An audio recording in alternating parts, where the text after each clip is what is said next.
Hey guys, and welcome back to another episode of Guild Wars 2. I'm your host, the Dark Side, and today we're gonna get working on Frozen Darkness, which is another one of the Twilight achievements for the precursor Dusk. For this one, we gotta do the Snowblind Fractal, which is one of my favorite fractals to do. It's fairly straightforward, fairly simple to do. This beginning part right here, you see I've got my inventory open because the achievement doesn't say where to fucking actually activate the Gloominator. So we're running down the side of the mountain pretty much. If you want to, grab a torch and you can place that torch inside these little fire pits along the way, so that way you're not having damage done to your health. At higher levels, because of Agony Resist and so forth, that can become a little bit more challenging, and you're probably going to need to navigate that a little bit better. There is a shortcut using the I don't know what the hell to call that, the structure right there in front of me, to jump down quicker. That is a preferred way and preferred method. Most people do it. I'm not really good at jumping shit in this game, so I tend to leave that alone, especially if I'm playing like that. So you're basically trying to mitigate the cold damage here, and that's pretty much it. It's fairly simple. Stand near the fires so that way your health doesn't continue to deplete, and that's about it. This first area you come up, you're gonna have to beat these mobs in order to break down the ice wall,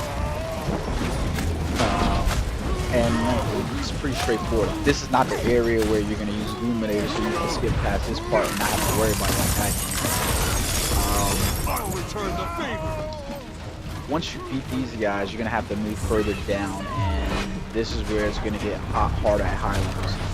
If I didn't say it already, I apologize, but you guys are gonna have to. I would suggest doing this Fractal at level 5. That way you do not have to worry about the Agony Resistance from the fractals at all. And I mean, realistically, to be frank, if you can get past this part right here, I would say, yeah, if you can get past this part right here, you can probably run to the area where you actually need to collect the gloom, the darkness.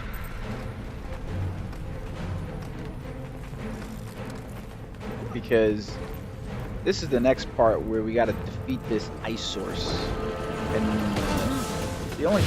there are fire pits in the area. You can see one of the thugs, people in the group. They just lit up one of those, so you can stand next to those to stop the freezing damage being done to you. But that's gonna trigger off every now and again, and it's gonna displace you in the arena, and you've got to get back to the fight. What you want to do is take out this source as quickly as possible. Once you defeat the source, then you don't have to worry about the cold effect or anything. You can finish your health. If you start noticing your health go low, then that's something you should take into consideration. One thing that I like about the Necromancer build is that it seems to leech life a lot, so you're never really too worried about health.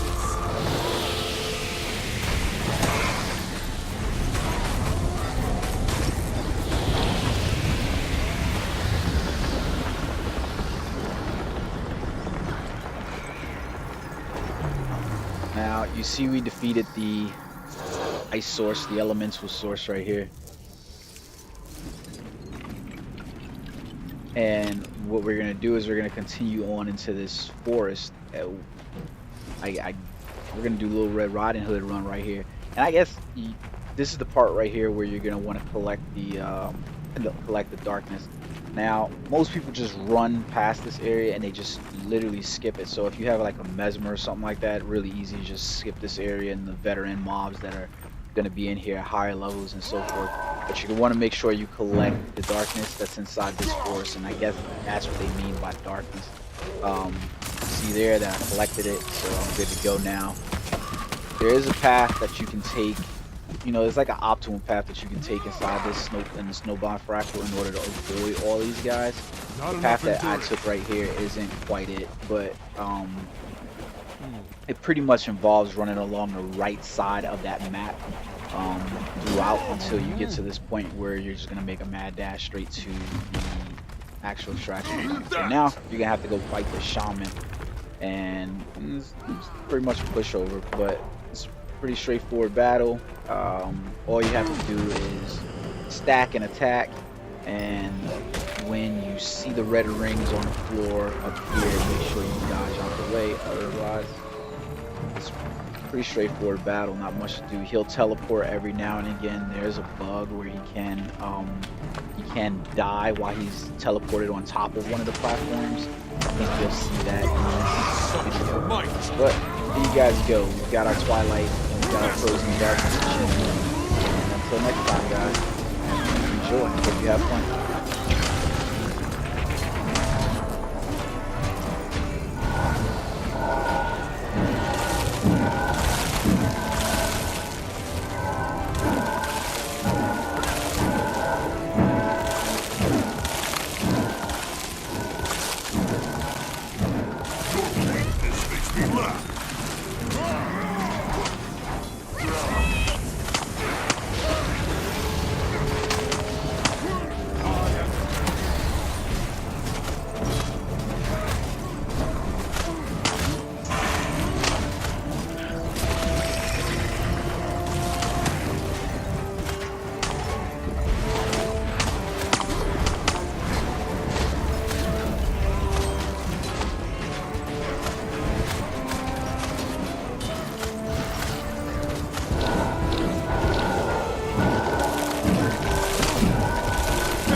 Better than me.